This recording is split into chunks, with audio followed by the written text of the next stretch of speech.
All right, welcome to youth, everybody. We're going to give you guys a chance to get on.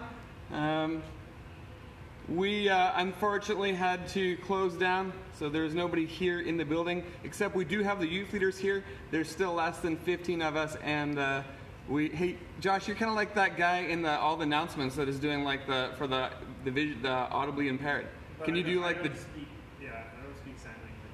You can't do the hand gestures or anything? I can do like the runway, like. Okay, so we're not able to have you guys here, but the youth leaders are here, and we're going to play a game. As if you were here, you will be able to interact with you. I can see everybody's comments and stuff on the screen in front of me here. And yeah, so we're going to be playing a game. Then we're going to have the youth leaders are going to be going through a bit of a talk. And yeah, it'll probably wrap up in about 30 minutes here. So we are glad you have joined us. While we wait for everybody to get on, Pastor Josh, do you have a joke for us? Oh, I have a great joke. Potentially the best joke of all time. Okay? So, what is a pirate's favorite letter? A pirate's favorite letter. Oh, I know this one. It's R. You'd think it'd be R, but it'd actually be the C. Get it? Like the ocean? All right.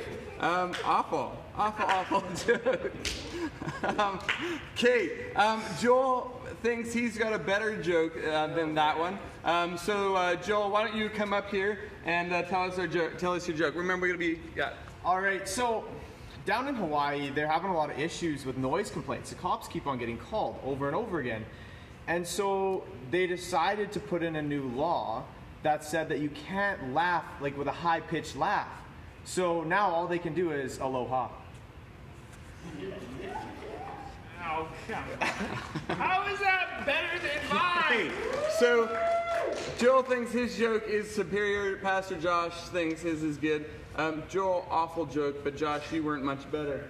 So come on. Okay. All right. We are not going to, this will go live, or this will, I guess we're live right now. After we record this, this will be up on Instagram. So if you missed part of this, or if you have friends that you wanted to post this tell them about, this will be available so they can see it later.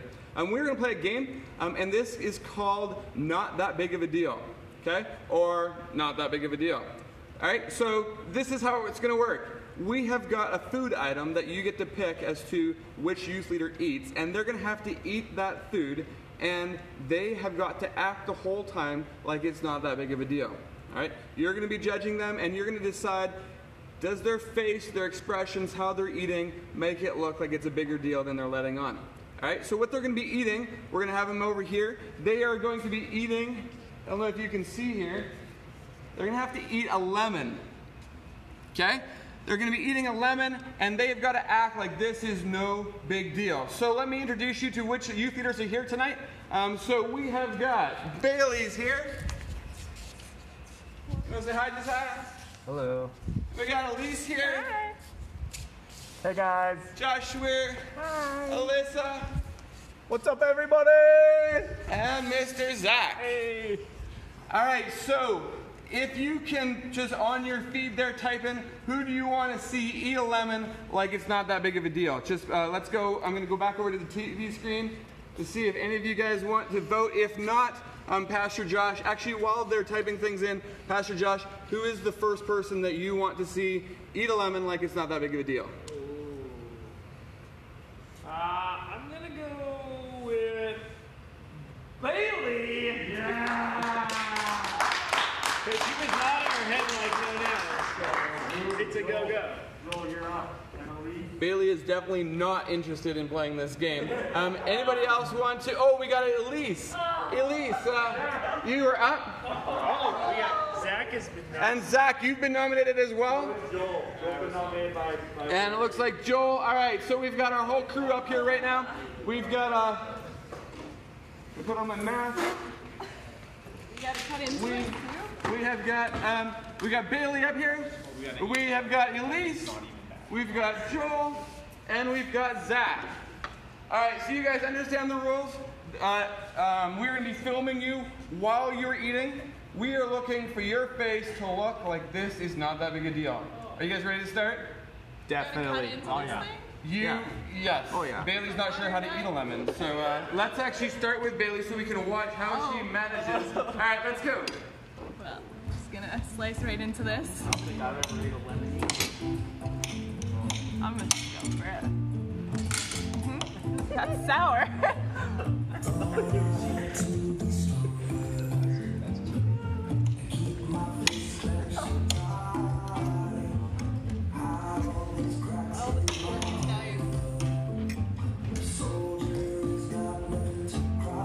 You know what they say, when life gives you lemon, make lemonade. Is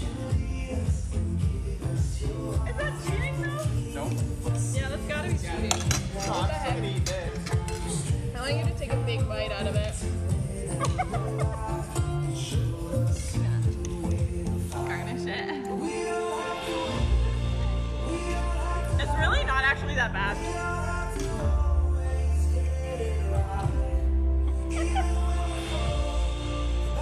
Alright, Elise, how's it there? It's tolerable until it hits your throat. Not that big of a deal at all? No. How come you're not eating the seeds? Are the seeds a big deal? Yeah. They are a big deal. They are. I think the gist of the game is it's not a big deal. You're not going to eat those seeds even though... No? Alright, okay. Let's go over to Joel. Let's go. Oh my goodness, look at Joel here. He's like cranking it up. Oh, dang. What about those peels? Are those peels a big deal? Oh, no, not at all. Not at all. Peels are pretty good, actually. Alrighty. Very good.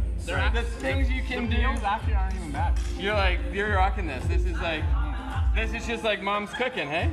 Oh, yeah. Alrighty. Okay, let's go over to Bailey. Bailey's doing a whole lot of eating gestures, but she doesn't have a whole lot of lemon gone. The peel's really good. Yeah. This is great, guys.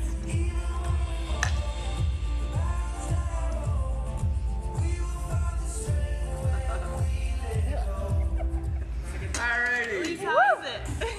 Okay, we will not make them eat anymore. Not a big deal. We will not make them eat anymore. If you guys can go back to your stations for our lesson, we're going to move on to that. If you want to vote, you can vote right now. We will total things up at the end and see who do you think did the best job acting like a lemon is not that big of a deal to eat. All right. We got the youth leaders behind you gagging and stuff like that, so they are... It's okay. Oh, now she's acting all in, is it? Okay, you guys can get back to your chairs. Okay, so if you guys remember, 3 weeks ago we were talking about Abraham, last week we were talking about Jacob, and this week we're talking about Joseph. So Joseph is Jacob's son, and Joseph has probably one of the coolest stories, I think, and he's got a really, really cool verse that happens sort of at the end of his life that he's talking about, and it starts off like this: you meant it for evil. You meant it for evil. You meant it for evil. You meant it for evil. You meant it for evil. You meant it for evil. You meant it for evil. You meant it for evil. Now, some of you probably have done stuff intentionally to cause harm to somebody. You meant to do them harm. We have got a story of someone here, believe it or not, that meant to do evil to somebody, and you guessed it, it's Joel. Joel, why don't you tell us your story? So I don't know how many of you guys are older siblings, but sometimes your younger siblings, they're scared of the dark, or they're scared of being in the basement by themselves, and so that was definitely my brother. And so me, being the funny older brother, thought it'd be hilarious to hide downstairs and scare him and make him run back upstairs, making him even more terrified, and it was just completely evil. It was very, very mean. In Joseph's life, there's so many people that mean him harm. They mean him evil. So we're just going to go through and tell you some of those things that happened to Joseph where people meant him harm, meant him evil. Alyssa. First of all, Joseph was born into a problem. His uncle Laban tricked his father into marrying the wrong woman. And so when Joseph did come around, he was the son of his father's favorite wife, Rachel. But his father had 10 other sons, but he very clearly loved Joseph the most. And for that, Jacob did pay the price. Now, not only that, all 10 of Joseph's brothers meant him harm. From the beginning, they were jealous of how their father picked him as his favorite. In fact, it was so weird that Joseph got this fancy coat from his dad. His brothers were so mad, they all ganged up and said, "We're gonna kill him." So they took him out to the desert, started beating him up, and were this close to killing him. But then they started feeling kind of bad for it and said, well, maybe we shouldn't kill him, so let's throw him in that pit over there. And they threw him in a pit, just gonna leave him, tell their dad that he died, and just leave him to die. Kind of lucky for Joseph, this guy comes by who is running a caravan, and he says, "Hey, I'll buy that guy in your pit and make him a slave if you want." His brothers think it's a great idea, and so they mean harm to Joseph by meaning to kill him, beating him up, throwing him in a pit, and then selling him into slavery. He's sold into slavery, and he's bought by a very, very powerful man named Potiphar. And Potiphar is a powerful man in Egypt. And Potiphar's wife kind of takes an interest in Joseph and decides that she wants him to sleep with her. And when Joseph says no and he refuses and he runs away, she's all embarrassed and angry. And out of her embarrassment, she decides that he needs to pay. So she makes up a lie to Potiphar that gets Joseph in trouble and gets him thrown in prison. She meant that for evil. So then while he's in prison, one of the cupbearers of the king gets sent there as well because the king's displeased with him. And Joseph helps interpret a dream for him, and it works out good for the cupbearer because then he is in good favor with the king after that. And Joseph asks that he would remind the king that he's in prison, and so that he may get out as well.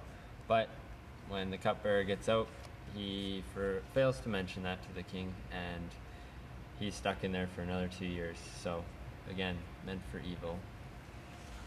So finally, Joseph gets his big break, but these "you meant it for evils" cost him 13 years in slavery and in prison. Could you imagine wasting 13 years of your life because people meant you harm, meant you evil? But that's not how the verse ends. It starts off, "You meant it for evil," but God meant it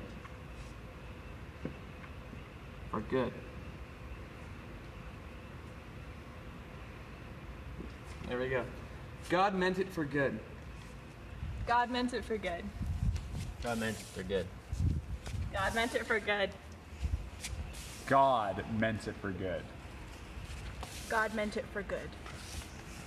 That's right. Joseph has figured out something about God in his life. He's figured out that when God brings his people into trouble, he has their best interest in mind.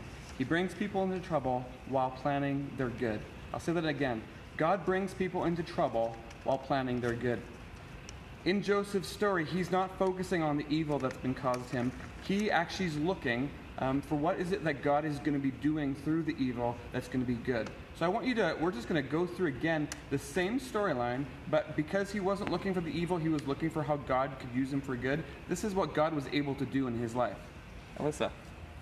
So when Joseph is a slave in Potiphar's house, he does a lot of really good things for Potiphar, and God starts using him for good, and he becomes really successful and really trustworthy. And you could say that he was being used for good. After this, we know that Joseph ends up in prison.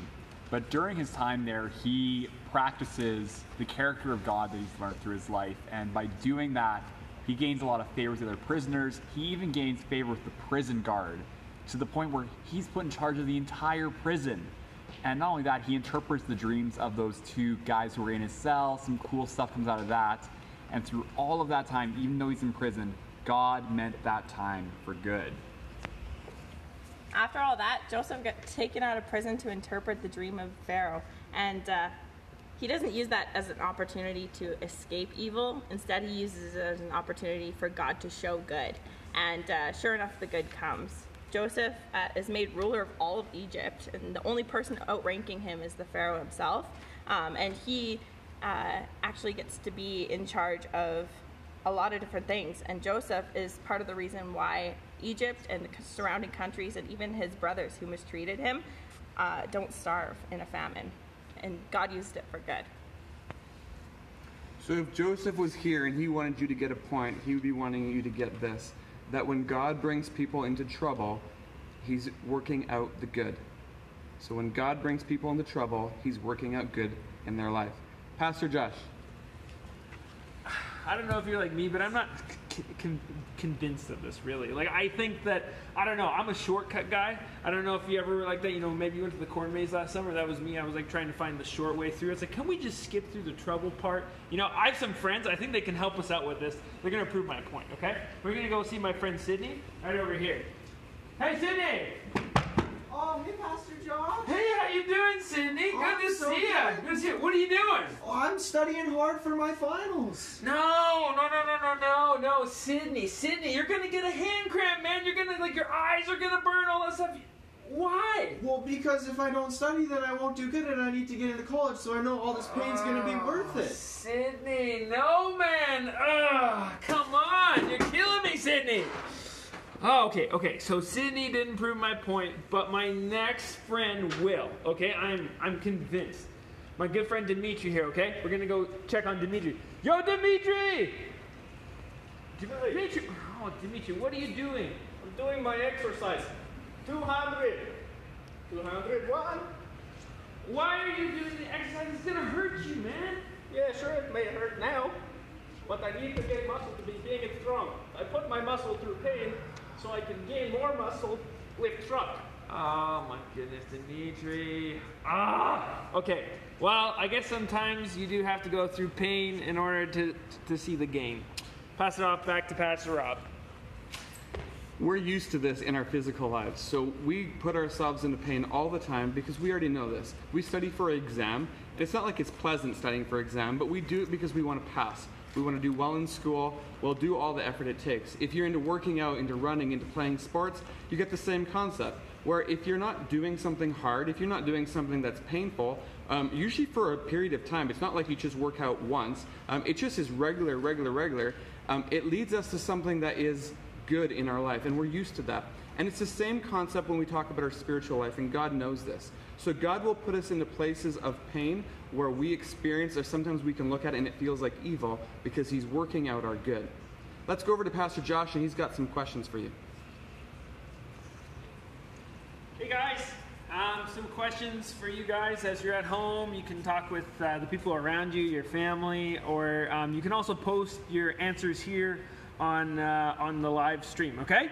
So first question, are there things in your life right now that you experience as evil? Things in your life right now that you experience as evil. You can post them on the chat. I'm also going to ask Pastor Rob in a second here. Where is Pastor Rob? Pastor Rob! Pastor Rob! Oh, there he is. I'm right over here. Josh, I think probably one of the things that we are going through all the time, so much so that I get sick of talking about it or listening to it. I just was listening to the radio on the way to work this morning, and everybody's talking about the same evil. And you got it, it's COVID, right? We have this feeling that this is evil going on in our world. There's people talking about how people are not responding correctly. There's people talking about how like sort of both sides of the thing. But everybody has the same sort of idea where it just is like, this is an evil time. People are doing evil. COVID is evil. This is just not a good time, and we cannot wait for it to be over. This feels evil. Okay. Thanks, Pastor Rob. Whew, finally found him. Man, I never thought I was going to find him. I have a problem with seeing things that are right in front of me. So my next question for you is, how do you respond to these things that are evil in your life? So how do you respond? What's your initial response to these things that are evil in your life? Now I found Pastor Rob, so I'm going to ask him again. How do you respond to these things, Pastor Rob? Well, I think if you listen to the news, we focus on the evil. And I think even if COVID isn't your problem right now, you could be going through other things that feel evil. And we do have this habit, or this, I guess it's just idea how we see our life, where it's not like Joseph. We just focus on the "you meant it for evil," and we'll scroll that. Maybe we're in bed and we're running through all the sort of stuff that someone said. Maybe we decide that we're not going to like them back, and we will just keep all of our thoughts and our focus on the evil in our world. Awesome. Thanks, Pastor Rob. So my next question for you guys is this. So what would happen if we actually looked at that evil, those trouble things, and we actually see the good that God is trying to do? Just like in the Joseph story, like if we could think like Joseph and see the good that God is trying to do in these things. Pastor Rob, you have an idea? Yeah. So I've been planning this talk, or I was the one who worked this out. And I had a story that came up in my life, and it just felt like God was convicting me that this is actually what I'm talking about. I had a mistake. I'm building a house, and there was a mistake made, and the plumber called me in the morning and was like, "Hey, like we almost put concrete over top of everything, and we have not got the plumbing all the way done." And I'm thinking, the first thing that comes to my mind is, you know what? That plumber has no idea what he's doing. I was really, really frustrated with him. I think I told my wife. I think I told the guys that were building. I'm like, that plumber has no idea what he's doing. I was focusing on the evil that I thought he was causing me, that he was just being reckless and careless, and we almost made a huge mistake. And it felt like God said to me, I don't want you to focus on the evil, I want you to focus on the good. And I realized in the exact same storyline that same plumber was actually the guy who called me. He probably saved me hours and hours of work by reminding me. And actually, once I dug it up and found where the mistake was, you know what? It actually was my problem. And so by me sort of changing my mind, I realized that what I thought was evil was actually good. God had used this plumber in my life to actually save me from making a big mistake. Awesome. Well, thanks, guys. Thanks for joining us. And we're just going to close in prayer. So I'm going to invite the other Josh to pray for us. Yeah, for sure. I'd love to close our time off in prayer, guys. So if you want to join me, let's do that. Father, we just thank you for the opportunity tonight to gather virtually like this and enjoy a little bit of laugh together, enjoy community in this different way, but also to hear your word. God, would you bring to mind this week the story of Joseph to us? Would you remind us of the different things he had to go through, the betrayals, the hurt, the years, all so that you could use him for what you made him for? Would you remind us that you have a greater purpose for our life that's for your good, and that you make all things work for the good of those who love you and obey you? If we're dealing with a really hard situation, God, would you just come close to us and help us to see your goodness? If we are rejoicing, would we continue to praise you in that? And I just pray for all those watching right now, Father, they'd feel your presence right now, the Holy Spirit, you would fall on them and grant them peace in these days, and that these restrictions would change soon, that you'd restore health to our country so that we might see everyone face to face back in this building soon. Trust us all to you, Jesus, in your sovereignty and in your name. Amen. See you later, guys. So good to see you. Come back next week. See you guys later. Bye. See you guys. Bye. See you guys next week. See you later. Thanks for coming. Bye. So like Zach said, we will be here next Thursday at 7:30. We hope to see you on here. If you ever miss this, we will also post it and you can catch it later. So this week, as you're going through, I know you're going to feel like you experience things that are evil. Can I challenge you, like David, to look for the good that God is going to bring in that evil? All right, blessings to you. We'll see you. Have a good night.